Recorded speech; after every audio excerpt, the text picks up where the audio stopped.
Hello, everyone. Welcome back to the Entrepreneur Investor Connection. Today, I'll be going over another investment asset class, which is investing in yourself, investing in your own ideas, becoming an entrepreneur, right? So, again, why do I always say this? My name is Miguel Sanchez. I believe anyone is an entrepreneur and an investor, whether they believe it or not.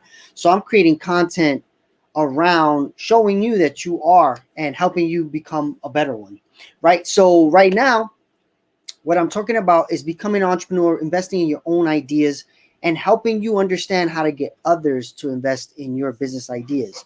So basically, today I'm going to be talking about the 10 steps it takes to create an idea that people would invest in, right? So how I'm going to start it is I'm going to show you this, the 10 steps. And they're going to stay up there. So if you want to understand them more, and of course, if you're watching on IG, you can't see the steps, but I will tell you them. And if you're listening to this on Clubhouse, which I have not set up yet, you will also get the steps. So let me just jump on Clubhouse real quick. Start the room. All right. So the first step is, why are you creating this idea, right? So there's a really good book that I recommend everyone look at. It's called Start with Why, right? What he's saying is, in that book, Simon Sinek says, everybody is drawn to people if they connect with their why, right? So he brings up many different examples of this throughout history of people and companies putting out their why, and that brings people in and helps them buy into whatever idea that person or company has.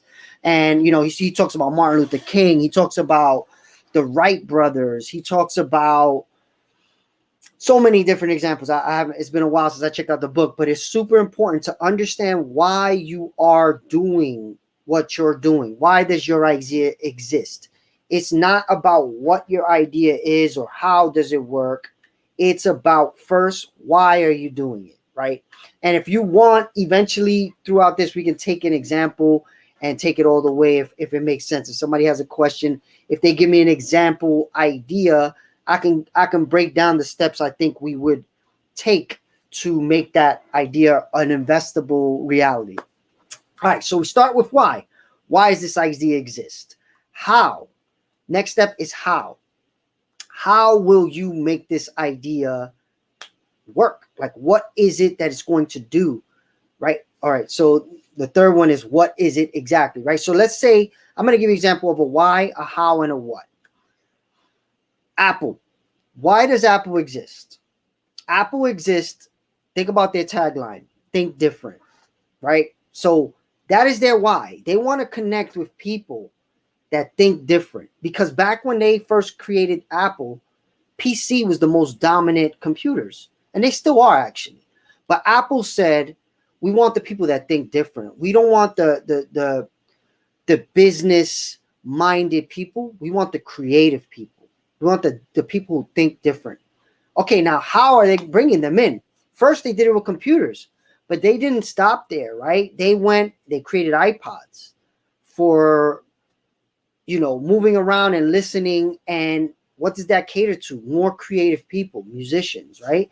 And then, of course, they came out with the iPhone, right? And that was a revolutionary thing. But again, they had this idea of, if you think different, you want our products, right?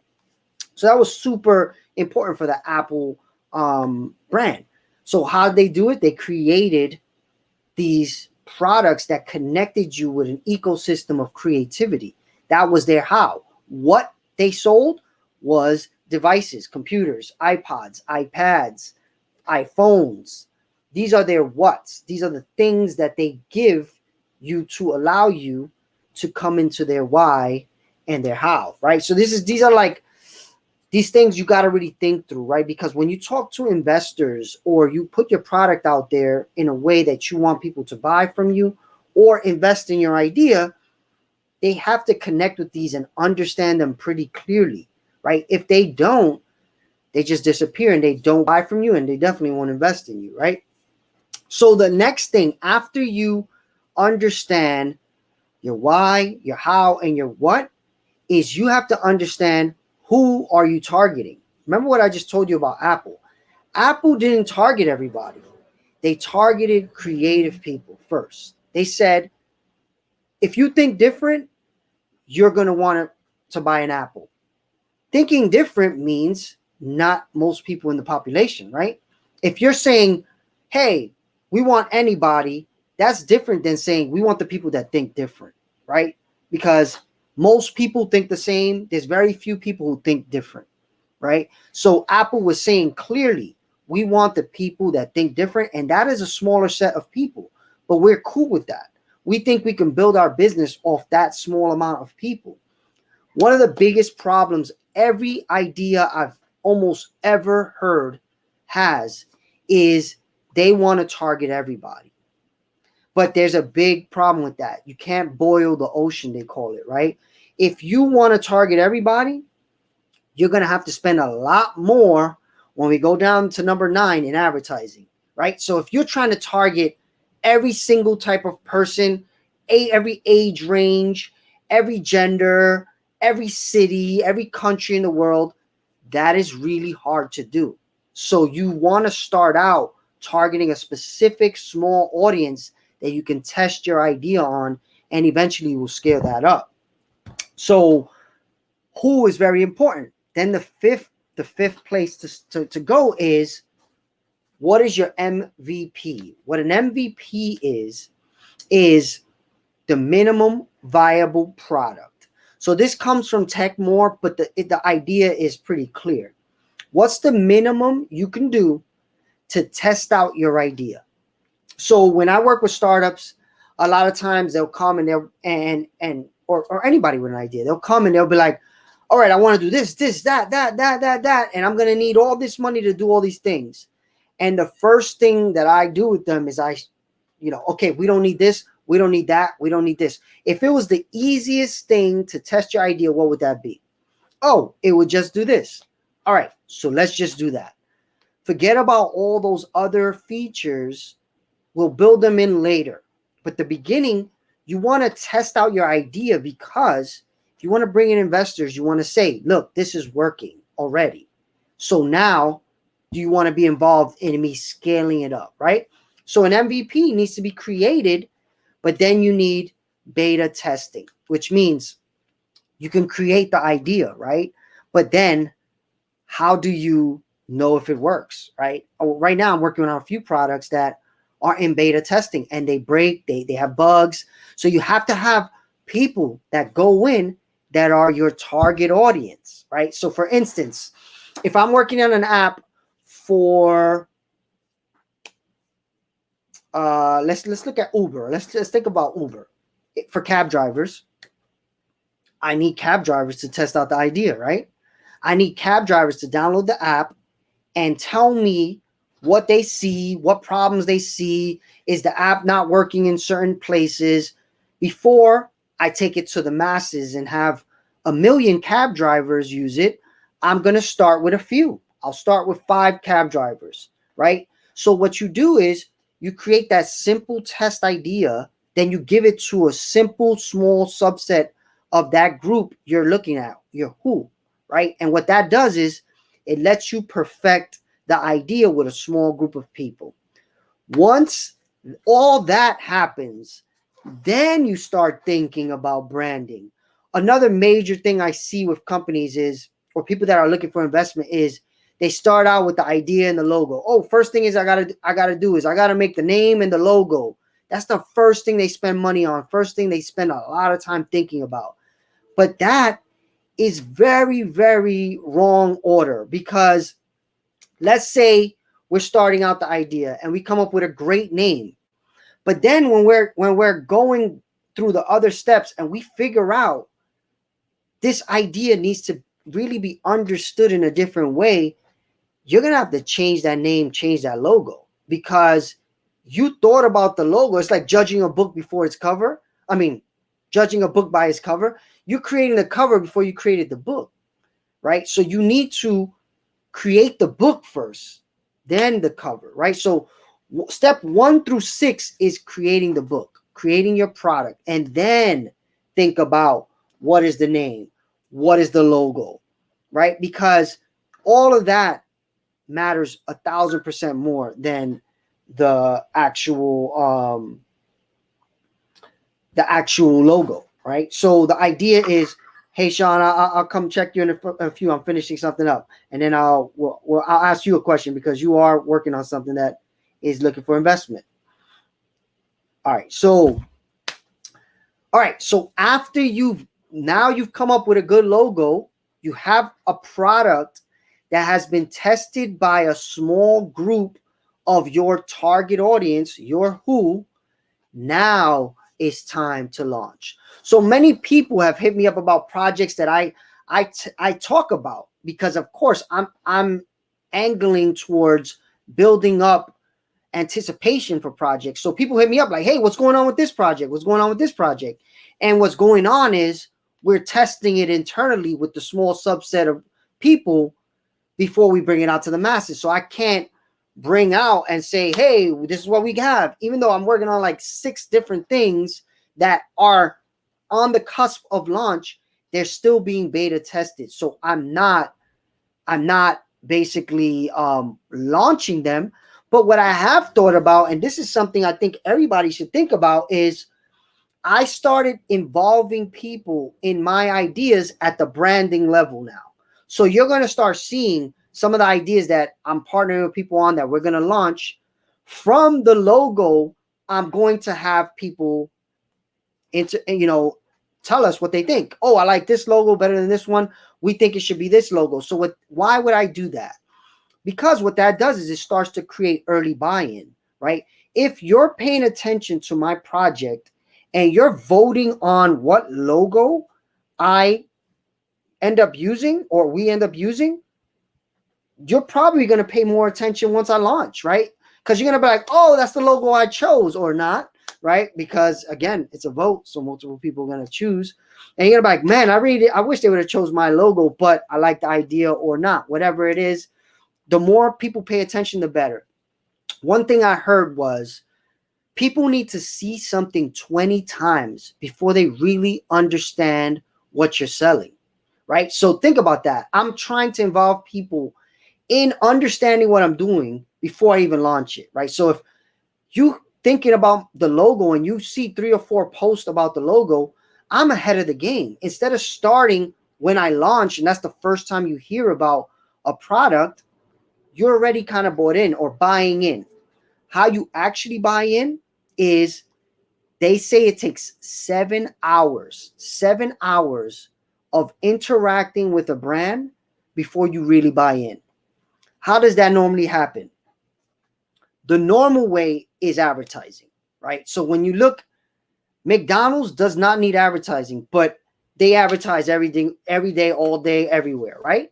Because they understand the more FaceTime you have with them, the more you'll think about them. And if you're hungry, you may want to choose them because you just saw a commercial. That's it, right? But there's this new thing now where advertising is not just spending money on commercials or billboards. Now there's social media. Even what I'm doing right now, right? I'm creating lives. I'm not specifically promoting any product. I'm promoting myself. I'm a personal brand, right? So my idea is I educate people on investing and entrepreneurship. My show is literally called the Entrepreneur Investor Connection. My clubhouse is called Entrepreneur and Investors. I'm targeting people who already have identified themselves as entrepreneurs or investors. But at the same time, I do believe everyone is. But I'm starting out with the people who already believe they are, right? So that's why my content is very targeted with that. And I understand that that's not going to get me the most views.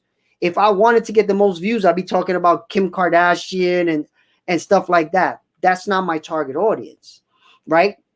But I haven't even really started advertising personal brand stuff because right now I'm not on that. But if you are looking at your business idea and you're saying, how do I get people to see 20 times, spend 7 hours with me? The two places is advertising and creating social media content. You have to figure out how to spend time not selling, but giving value to your potential customer. So if you think about it, every day I go live for an hour. So if you are an entrepreneur and investor, it's going to be pretty easy for you to spend 7 hours with me over a month if you get into what I'm doing, right? But if you're creating a new product and you create one post every now and then, it's going to take you a long time to get that buy-in. So what most companies do is they spend advertising money to put more ads in front of you, put more content, more time in front of you. Some people like that time, some people don't. On YouTube, people want to skip the ads all the time, right? Social media has created this place where people ask to enjoy the content, right? They want it because they either follow you and you're on their timeline, or they come across it and they click it. Versus ads, some people feel like a little bit more intrusive, but they still very needed because you cannot create as much content as you can create advertising. So at some point, you're going to have to understand advertising and use it. And then the number 10 is, how do you plan to scale your idea? You should understand this before you speak to any investor. All these things, you should be pretty well far along before you talk to anybody about investing in the idea, right? Because if I'm an investor, first thing I want to know is, what is this idea? Okay, why are you the person to solve it? Or why are you the team to solve it, right? Because again, if people who know me know I'm a tech guy, know I'm a creative guy, if I came out with a product like, let me think of something that's totally not me. Chef Miguel's knife that is the best cooking knife ever. People are going to be like, but Miguel's a tech guy. What does he know about cooking? I've literally never cooked anything in my life.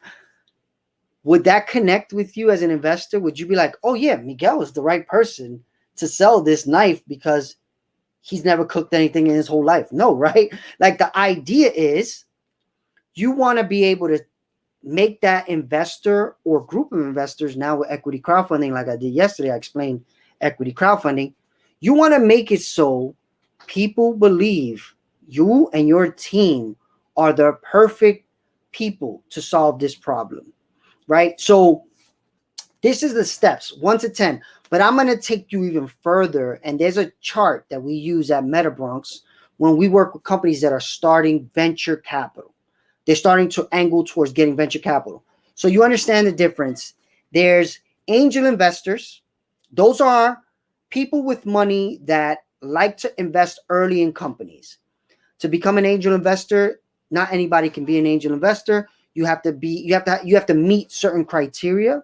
And that criteria is you have to be worth over $1 million, excluding the home you live in. So what that means, if you live in $1 million home, you still can't be an accredited investor because they exclude the home you live in. But if you had extra properties that added up to $1 million, or some other assets that add up to $1 million, they would consider you an angel investor. So, but there's a second way too. You can also, I think you have to make over $250,000 a year for multiple years, 2 years, I believe, for them to consider you an angel investor. So angel investors are the ones that come in super early and they find you around this time when you're about to scale, and they say, I'll put in money. Sometimes they even come in to help you build your MVP. So around step 5. So right, if you're listening or watching somewhere else, I'm on YouTube, Instagram, Facebook, Twitter, and I have a video up, a visual up with the 10 steps. The 10 steps are, first, you have to understand why you're creating this idea. Second, you have to understand how are you solving the problem of this idea, why you created it, and how are you solving it? What is the actual way you're solving it? 4 is, who are you solving it for? 5 is, creating an MVP, like a simple way of showing the idea works. Then you got to test it to make sure it works. So you're going to beta test with a group of the who, right? Then you brand, make a logo, make a name, website, all that. Then you launch, and then you start advertising to draw more people like the who you've tested it with, right? And now you understand you're bringing more people in, but now this is the final step of, okay, now how do I scale? Because most companies go out of business because they scale too fast, actually. So you can do great. Imagine you do all this work and the business grows too fast. Here's an example. Imagine you have an idea for, let's just go back to Uber. What if I created Uber and I had 5 cab drivers? And now I get to the point where I get 10,000 cab drivers on my app, but I can't internally handle that many cab drivers. What ends up happening is those holes that you haven't figured out how to scale with end up killing the company. So you have to start planning for the scale, right? So that's why with a lot of the companies I work with, we start figuring everything out with the plan of scale first. Because if you're trying to figure that out while you're scaling, it's really, really tough. Because if you haven't thought about any of this stuff, and now thousands of people are like driving into your business and you can't handle it, then you get a bad reputation and they won't work. They want to work with you anymore. They won't want to, it's just not working because the scale. And there's many examples of that too. Trying to think of a popular one most people would know. Yeah, that's hard to give you an example exact. But the idea is, if you do have that scale plan, of course, it's not going to work perfectly either, right? It's not like you come up with a plan that's just perfect. No problem. We're good. There's going to be problems. That's where your team comes in, right? So again, I'm going to show you guys a chart of how we train startups to raise actual money in MetaBronx. And I think this will help people as well with their ideas to show investors and talk to investors. So again, hey Nicole, thanks for coming by. Yes, Miguel, he also has dope TEDx talk. Thank you. Yes, actually, Simon Sinek has a TEDx about start with why. Why is it's really, really good. Everybody should check that out. So of course, any of the MetaBronxers give me the X, but and any questions? I know I just said a lot. I have the 10 steps. And some of these steps, some people may have never heard of. I don't know. They seem pretty obvious, but again, it's also in an order on purpose, right? When you look at the order, this is literally the order you need to do things, right? If you start advertising without understanding your why, you're not going to draw enough people in, right? If you start advertising with your cool new logo, but you don't have an MVP for people that has been tested yet thoroughly, you can get a bunch of app downloads and then your app fails and people are like, oh, that was garbage. I'm never working with that company again, right? So you want to do these things in a step order that allows you to have the best success. And if you're doing these things, investors understand that, and they're looking and they're saying, okay, you understand the path that I want to see, right? And okay, so let me break down the true path of venture capital. And if you think about it as an angel investor, the same way venture capitalists think about it, you will be in a very good position to do well. So, all right, I'm pulling up the chart and I'm sharing my screen. Sorry, window. All right, so here is the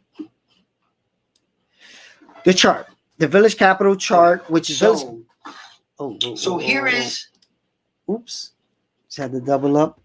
All right, so if you can see this chart is what venture capitalists. So venture capitalists, if you don't know, I just said they're angel investors who have money and they're willing to invest in companies, but you have to be at a certain financial level to be able to do that. Then there's venture capitalists. Venture capitalists are groups of people that have taken in a lot of money from people with money, and the people with money, instead of investing themselves and looking for companies themselves, they give their money to venture capitalists because venture capitalists have more experience choosing companies that work out, right? So if I'm an angel investor, I may not know things that venture capitalists know. So it might make more sense for me to give my money to people that know how to pick good companies than me going out and trying to pick them myself, right? So what happens is a rich person, they're called an LP, a limited partner, will give money to a fund, a venture capital fund, and they will give money to ideas, right? So this chart that I'm about to show you is a chart of a venture capital firm about what they look for in a startup, in a company that they're willing to put money in. So first thing is team. Every investor wants to know that there's a good team behind the idea. So the reason for that is, if you ever started a company, you know that things change, right? You could come out the gate thinking one thing is going to be, you're going to create this project, you're going to help these people. And then you realize, yeah, in the testing phase, you know what? This is not going to work. We need to change the way we do this. That's called pivoting. But the reason why investors want a good team is they want to know when it's time to pivot that this team is going to be the one that's going to stick together and make it work. So that's important for you to have a team. So if you're one person and you have a great idea, the best way, hands down, to get investment is to get a co-founder or a team. There are many ways to do that. There's a very good book that I've talked about a lot of times about how to bring in a team. It's called Slicing Pie. And it's a very good idea about how to bring people in, give them fair equity for their time or the money they put into the company. And that is one of the biggest steps, because venture capitalists don't say this straight out, but team is one of the major reasons most people don't get funding, because it's only one person. And the venture capitalist is like, yeah, but there's too much for one person to do. If you can't convince, one of the big things I've heard of venture capitalists and an angel investor literally tell me straight up is, if you can't convince another person to even help you with your idea, then you can't convince me to give you money, right? So one of the biggest things is, first people you have to sell is your team. So if you're the first person thinking of this idea, you have to figure out how to sell other people into it. And if you can't do that, and it's going to be really hard to sell an investor. So the next thing that venture capitalists look at, and it comes back to my chart, is problem and vision. So if you look at the same idea that I'm breaking down here, that is your why, pretty much. Problem and vision is your why, right? So if you think about, why are you creating this, and what is your vision for solving it, right? So this is, what is your problem and what is your vision for solving it? Then the next thing is value proposition, right? Value proposition is, what value do you give the person that interacts with your business idea, right? So if we look at Uber, again, because I'm just taking the Uber example all the way here, Uber, the value they gave, it's called a two-side marketplace, Uber. So, but the value they've given to the customer and the driver is different, but it's valid, right? So the first thing, let's go with the passenger. The thing Uber gives is a much easier way to get a cab, right? So instead of going outside and holding your hand out And if you're a minority in New York, nobody's stopping. You can just put, hey, I'm here, come, and a car comes and you walk right in, right? So that's convenience, right, for the customer. For the cab driver, if you're in a city like New York, it was a lot of steps you needed to take to become a cab driver. So what Uber did was you could just sign up through the app and become a cab driver. Of course, many reasons in New York City, you still had to do the other thing. But in other places around the country and the world, all you have to do is open up the app, put your ID, your driver's license, and you could be a cab driver, right? So that was convenient, again, for the people who wanted to make either extra money or full-time money driving a car. They were able to. Another big convenience Uber did was you don't have to buy a car or a medallion from whoever. You can use your own car. So that was a huge convenience for anybody who wanted to do that, right? And that pretty much changed the game right there. That was a huge innovation where you could use your own car as a cab. That opened up a lot of opportunity, right? So the next thing is the product, right? So if you look at what Uber did, they created an app that made it so both those people have a place to easily do this, right? Not everyone has to create an app though, right? What I like to tell founders is try to figure out how to test your idea with spending the least amount of money. Even Uber, actually Uber did this too. Uber at first was a form on a website. They didn't even have an app. You went on a website, you said, this is where I am, this is where I'm going. And somebody emailed you, told you how to pay, somebody came. They didn't build this multi-million-dollar app first. They tested their idea with as little bit of money as possible. Make a form on a website. If people are willing to do it, all they got to do is tell us where they are, where they're going, and we will email them how to pay. And that almost anybody could do that now, right? You could make a company like that today.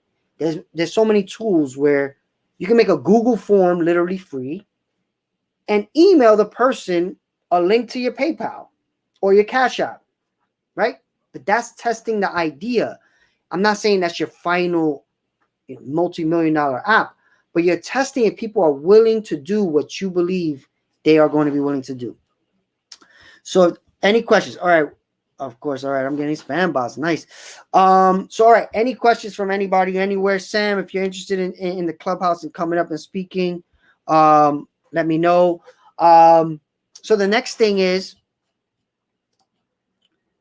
the market. Who's the market you're solving? So again, there's like 2 steps here. I'm talking about the 10 steps, but then I want you to fully understand what venture capitalists are looking for. They want you to understand what your market is. And of course, the link to this chart is in my description.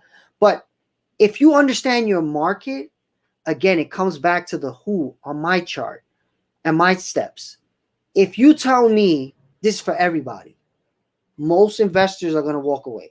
They're going to know you don't fully understand that you can't target everybody at first. So if you are able to say Uber, let's say Uber. If Uber was to say, look, we're going to start out in, I guess, New York. I'm not sure where they started. I think it was New York. And we're going to hire 10 cab drivers.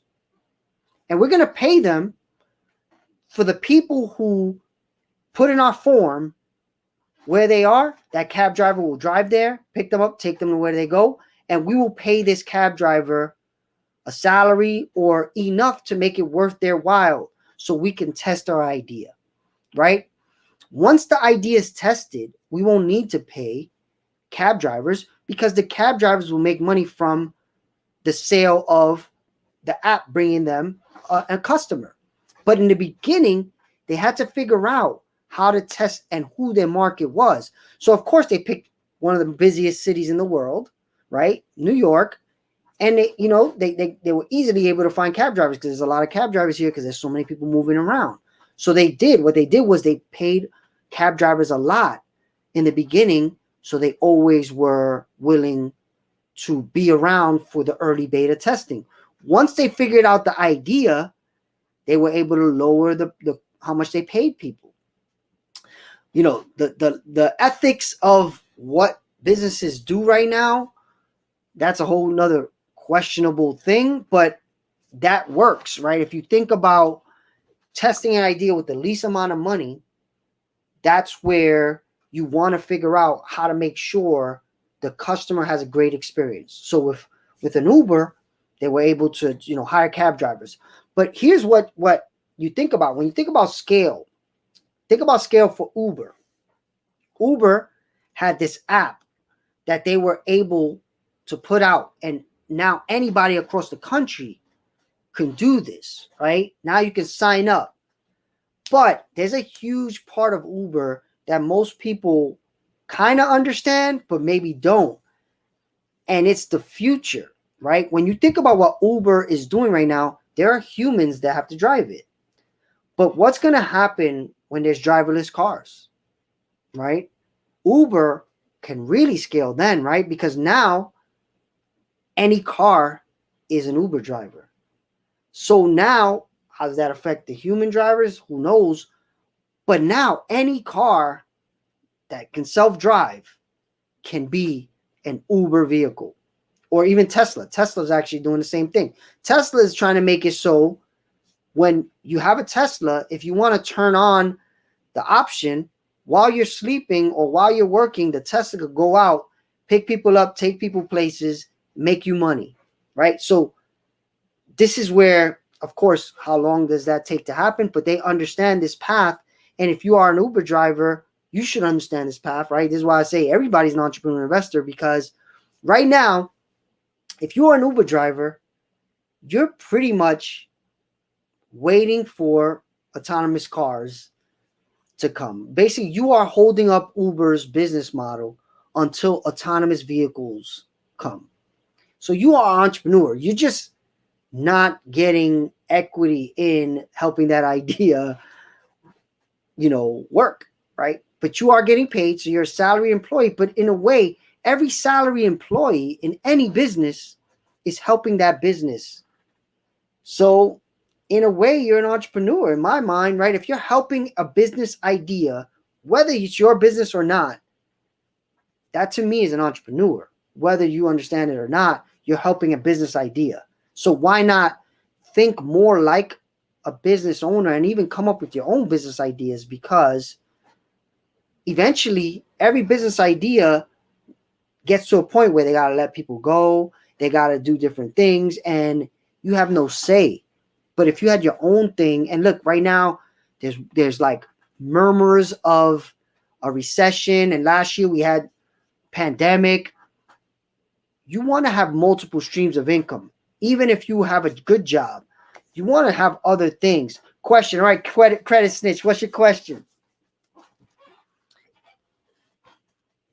Also, anybody in Clubhouse, if you have any questions about what I'm talking about, or you have any, you want to introduce yourselves, let me know.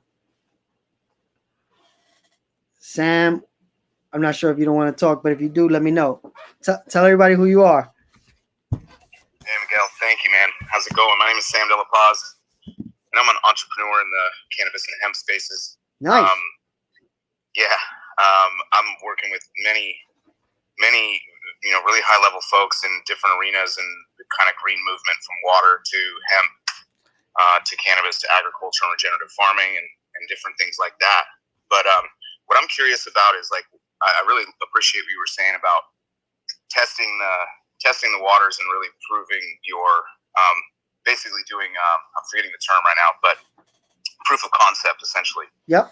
And I'm just curious, like, would that need to be, in order for investors to see that as value, it would need to be more than just a form, someone saying that they commit to, or that they would be willing to pay for this service X amount of dollars. They would actually have to pay something for it at that point, right? Rather than more or less being like an LOI or it depends.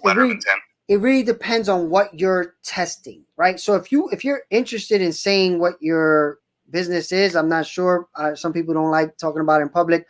I am on Clubhouse Instagram, YouTube, Facebook. So if you are interested in telling us what your idea is, I could tell you right now what I would create as an MVP if you're interested.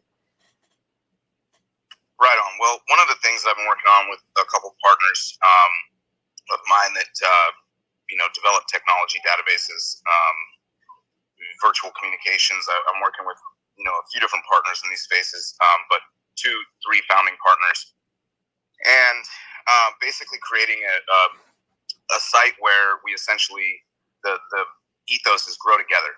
So this is a place where people can share resources, find databases around policy, social equity, things that are affecting this industry, and really doing our due diligence not to flood this site with ads or advertisements, but to have it really be more high-level subscription-based and maybe some commission referral-based models for companies that are making an impact, and basically bringing them together to highlight movers and shakers in these spaces and beyond that are trying to serve a better future, create generational wealth, undo environmental impacts and harms on the planet.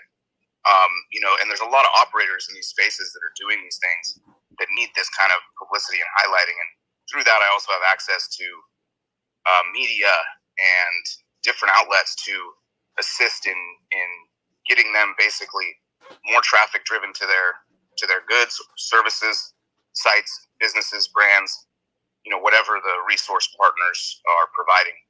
And really it's just a matter of, we were looking at an SPV model, funding it heavily first, then building out. Now we're looking at more of a just start it, get the traction, and then fund it further and retain potentially more equity in that manner.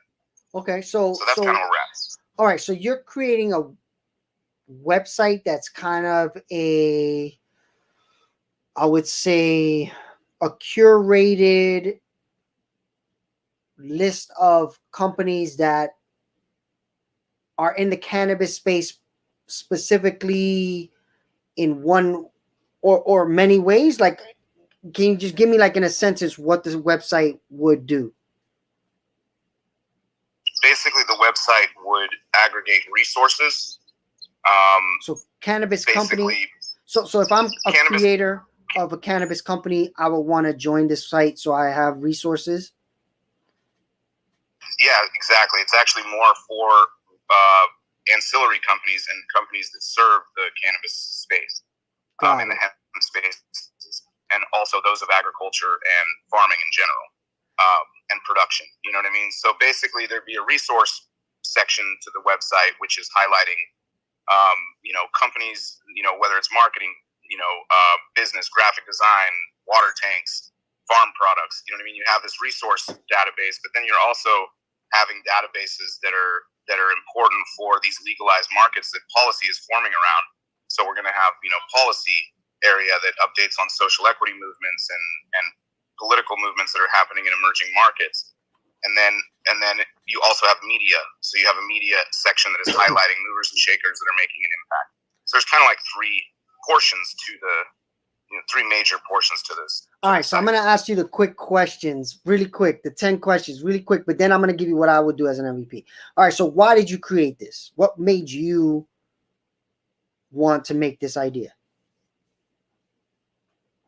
Just seeing so many disconnects in this growing sector, in this space, and a lack of really focused resources, essentially.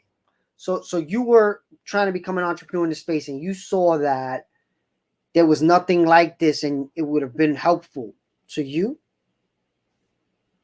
Yeah, to give some context and background, like I grew up in Northern California, Mendocino County, the heart of the Emerald Triangle. And I began seeing a lot of this industry boom and build out in this very burgeoning kind of boom or bust kind of way. And I saw a lot of people getting left behind that honestly stewarded this plant to where it is today. 100%. To the acceptance that it sees. And their lack of resources, their lack of understanding of business and professional resources, a lot of getting taken advantage of by companies. And things like that led me to want to build a more vetted space that people could rely on for reliable resources and reliable information. And I also sit on nonprofit boards. I'm a vice president of the first cannabis and hemp farmers Grange in the U.S. And I also sit on the board of the Origins Council, which we lobby at the state level here in California for small farmers and small business, and we have education and resources that we offer. That so makes really sense. Finding a way to empower a for-profit that essentially that for-profit can then hopefully empower nonprofits that are focused on giving back to the communities most harmed by the war on drugs, and really making way for small business and not seeing just another corporate takeover of this industry. Those are my passions behind starting it. But that's good. You see, like right there, that's a really good answer. You've shown me. I put my investor hat on. You've shown me that you're educated in the space. You're passionate about the space. You serve on boards. That means you're giving your personal time to the industry, right? These are all good things that make someone who's willing to invest feel like you are the right person to figure this out, right? Okay, so how are you doing that? You said you're curating a list, an aggregate list of good partners. How are you vetting these links or people that you're going to put on your platform? Great question, and thank you for that. I appreciate that, Miguel. Those kind words. Basically, vetting them through connecting them through consulting. Like basically, I primarily consult in the space right now. So basically, I'm vetting them through either working with them myself or connecting them with different entrepreneurs that need their services, and making sure that they have that they have that kind of ethos that aligns, because again, this is heavily focused on we grow together is the ethos. So you're personally vetting each company or person that goes on this platform? At this point, for the most part, I have vetted personally many over the last 2-3 years. There are some that if they're public benefit corporations, or if they have, if they're giving back heavily to nonprofits, or if they have a great track record and great reviews, then I don't need to do as much vetting, and I just know that they're a solid company and they stand by their deliverables. Got it. So already I know what you're creating. You're creating a website that's basically an aggregator, like you said. So MVP, this is where you are now. You haven't created one. Your MVP needs to prove. Oh wait, we missed the big one. Who are you targeting specifically? We spoke about entrepreneurs. It sounds like you're targeting underrepresented entrepreneurs that have been left out of the space, right? That's what I heard in a way. Well, what's interesting is that if with a membership subscription, it would actually be that I'm helping the businesses that are trying to serve the industry gain more clientele. So your business is the companies pay to be on the list, not people pay to access it. Exactly. Okay. Later down the line, we may have membership, or because of my virtual communications partners that have been in the video communication space way before Zoom was even a seed. There's the ability to kind of create events that we can monetize additionally for our actual membership that may want to join from the more from the business, entrepreneurial, or consumer side of things. But yeah, definitely the businesses are the ones that would be funding it initially through subscription models. So in your scenario, you're going to have to give the value to the businesses that they get for paying whatever the fee is, right? So for an MVP, I would think you're going to need to put something in front of businesses that will allow them to see the value that they will get for paying whatever it is you're going to charge, right? So I don't know if you came up pricing yet and all that, but the idea is, if I were in your shoes right now, I would say, all right, let's say I wanted to charge a business, to make the math easy, $100 a month to be on this. I would be telling this business, the reason why you want to pay $100 a month to be on this is because I bring in 20,000 people a month, and they are looking for people like you. So you're going to generate a lot more than $100 a month by being on this platform. How do you prove that is a whole nother ball game, right? So this is where your MVP should be the smallest thing you have to create to prove to the person that pays the value is there, right? So here, I'm not in the space. What do you think that is? What would you say you can put in front of a business that can show them the value that they, and it doesn't even, you don't even fully need the customers, because I work with startups that the customers, to be honest, the free people, that's the easy part. The hard part is convincing businesses to pay you to be on your platform. So you could create as simple as the landing page. It doesn't even technically have to work, to be honest. You can create a design of how the information is going to be laid out, and then how their profile page will look, how they get reached out to. Show them and say, look, if you're willing to commit to paying $100 a month, right now there's the early bird price. If you give me a year contract of when we launch, you're willing to pay $100 a month. Sign this LO, like you said, LOW. I forgot the name, the acronym, but LOI, yeah. And then what you can do is, if you have enough of those, you can bring that to an investor and say, look, I got 30 people saying they're willing to give me $100 a month if we launch this thing, right? And of course, maybe 20 actually pan out, but that will show you that this is valid and viable. That's your minimum viable product, right? Like, you just showed that this idea is viable because 30 people told you they're willing to give you $100 a month if what you say you're going to do shows up, right? So, okay, now that in a way was your MVP. You didn't need to go out, build the whole website, pay somebody to make you a CMS, all these pieces. That wasn't your true MVP. The true MVP was really proving that people are willing to pay you to do this, right? So if you have 30 LOUs, maybe the true number, and this is what I would tell you, if I was the one advising you, I would tell you get 100 LOUs. I know that sounds crazy, but if you had 100 LOUs, that means you did the hard work. And when this site is launched, you're in a much better position than if you just got 20. And I know it's like, damn, that's a lot of work. But you want to show an investor you did the work. If you show an investor you got 100 companies, or LOI, sorry, LOI is what's the term mean? It means letter of intent. Letter of intent. Yes, LOI, letter of intent. So they're basically saying they intend to sign up with your service once it exists. So what I would do is, if I were, again, saying that price is going to be $100 a month when it's live, I will go to companies and say, if you sign up today, I'll give you the first year or two for $50 a month. Because what that's going to do is going to give you, you know how it is, people need to see others are willing to do it before they're willing to do it.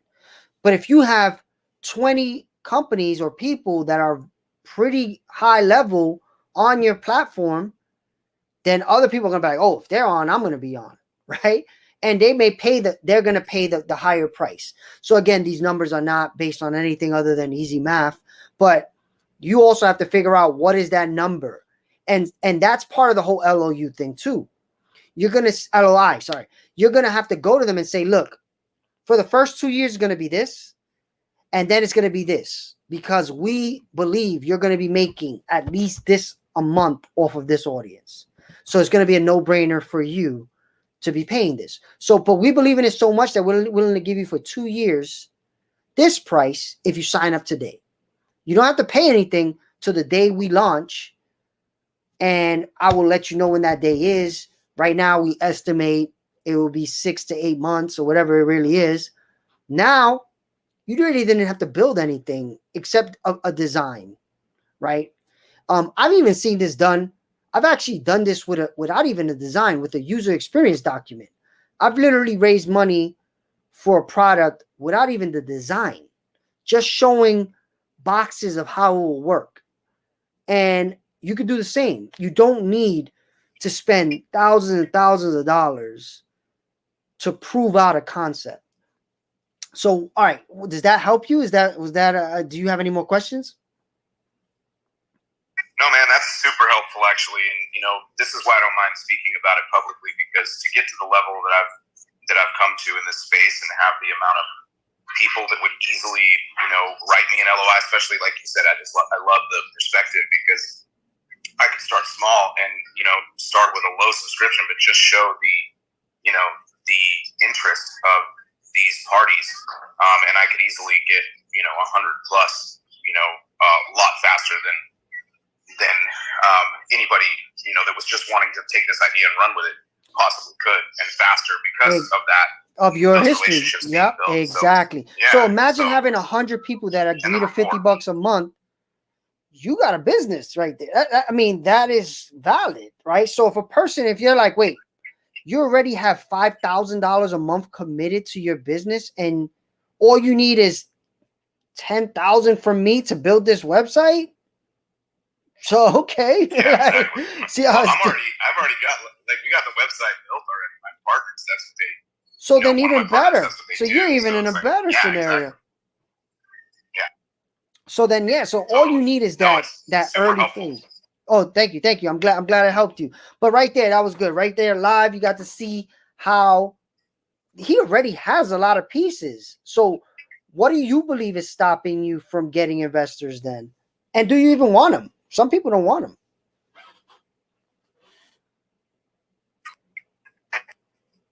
What do you think is stopping you, Sam, from getting investors right now? Oh, me. Sorry, I thought you were. You know, for me, it's more. It's a lot about the team. You know what I mean? Like, I've got some good supporters with the founding partners I have, but I need to build out more of the functional team. So, you know, this is why we're going to do more of a, you know, SPV model, because essentially we're going to plug in a media component to this through the virtual communications technology and the ability and the relationships I have with media partners in the space. You know, our bigger goal is to plug in the media component to this and really cover a lot of the green movements and the technological movements and the environmental, you know, social impact. Oh my God. So you just gave me even better idea that you just gave me a good idea. One of the things is you can have these LOIs and be like, look, if you agree and you pay us this much, we'll highlight you. You'll be the highlight of this month, right? So now it's a no-brainer to this company. Well, we're going to create media for you too, on top of have you on the website. You know, that becomes an even more sweet deal. Exactly. And that's where, you know, the deliverables of value for any partners, and that's been, you know, in the site. The initial site really was the brainchild of really wanting to build the bigger media entity, because it drives traffic, it drives eyes and exposure, and helps to especially in this emerging, you know, industry and these emerging industries, it helps to build the you know, hype, build the momentum, and then create a space where people can find resources, connect, find information they need, and then all of a sudden, simultaneously or right thereafter, you're launching the media component that is driven by that amount of hype and traffic that you're getting. You know? Yep. No, it makes sense. So, I think it's brilliant. I think it's brilliant. I think when you have that traffic, because you're creating the media, it makes everything easier. So yeah, both sides make a lot of sense. I believe all companies need to be media companies anyway. And even what you said right now, you're not afraid of talking about it publicly. That's a huge leg up you have already. Like, just even this conversation, right? You said there were some things I said to you that helped you. If you would have never said what you did, we wouldn't have had this conversation. So I believe all entrepreneurs should do what Sam just did. Talk about your idea publicly. If you're worried about competition, good luck. It's gonna come whether you want it or not. So the sooner you can get further the better. And the more conversations you have, public or not, the farther you go faster. So, and Sam, if there's any other questions or anything else you want to say, let me know. Or if not, I'm just gonna end the stream here. But definitely let's connect, Sam, because I like what you're doing. I have some cannabis connections as well. And if you're interested in equity crowdfunding, which is something I'm really big in, because like you said, Sam, I believe the investors of companies like this should be people from the communities that have been decimated by that being illegal, right? So if your startup, go ahead. A big reason I haven't taken on equity so far. It's a big reason I haven't, taken on equity and didn't necessarily launch with the SPV to the corporation, down to the smaller corporation model, is because I really want to focus in. And, honestly, I'm working with funds too, VC funds and economic development funds and different people that, are interested if I create a funding structure and model. I got people that'll throw money at it all day, but it's just really, I got so many amazing pieces. It's a matter of putting them together in the right way. And I've gotten myself too spread out by building all these relationships and these networks that I really just got to hone it in, and figure out my plan of action and the action steps appropriate. But really, it's pretty an unparalleled opportunity, and I'm all about crowdfunding. I'm really big on that. I've looked heavily into the new SEC regs and different funding models. The Angel List is moving one, Start Engine, micro ventures. You know what I mean? I'm very into. I've done a lot of due diligence. Look into Fundana, FUNDANNA. It's a cannabis focused equity crowdfunding site that I actually work with. I can't believe I don't know about that. Yeah. I work with them too. So connect with me if you're interested in doing that. So definitely, that was awesome. So we got to help Sam live.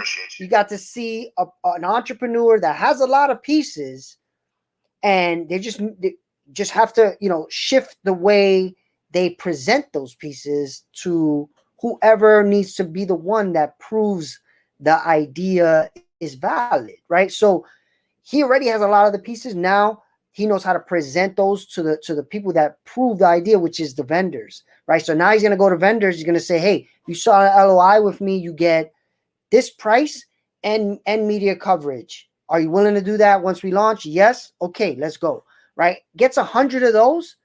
He brings that either to the community as equity crowdfunding or venture capitalists or angel investors. He should have no problem. If you tell me you got 100 people willing to give you $50 a month, that's traction. There's been startups that have raised millions of dollars on just email signups. So if you have people committed to paying you, you're in a good place. So I hope that was helpful to anybody who watches, anytime you watched it, now, in the future. Sam, hopefully I was helpful to you, and definitely let's connect. And I believe very much so. Thank you. All right, thank you, man. I believe everybody should try to create a business for themselves that they control their own destiny, right? Somebody like Sam understands this environment, has worked in it. He's trying to create a project that can fund his life, but still be very, very connected to one of his passions, right? So I think we all should be trying that. Like I honestly look at entrepreneurship and consider it more about freedom than, trying to make $1 billion, right? Like if you can live your life and have your bills covered every day working in an industry you love, that's the holy grail to me. So that's why I want everybody to really look at themselves and say, all right, is there something, if I lost my job tomorrow and I can pick anything I can do, what would it be? And how can I maybe make a business around that? And let me start figuring it out today. So that's my goal for creating content like this. Thanks for everybody who watched, who listened. And hopefully one day you reach out and tell me about one of your ideas and see if I can help you get funding. So thank you and have a good rest of your day.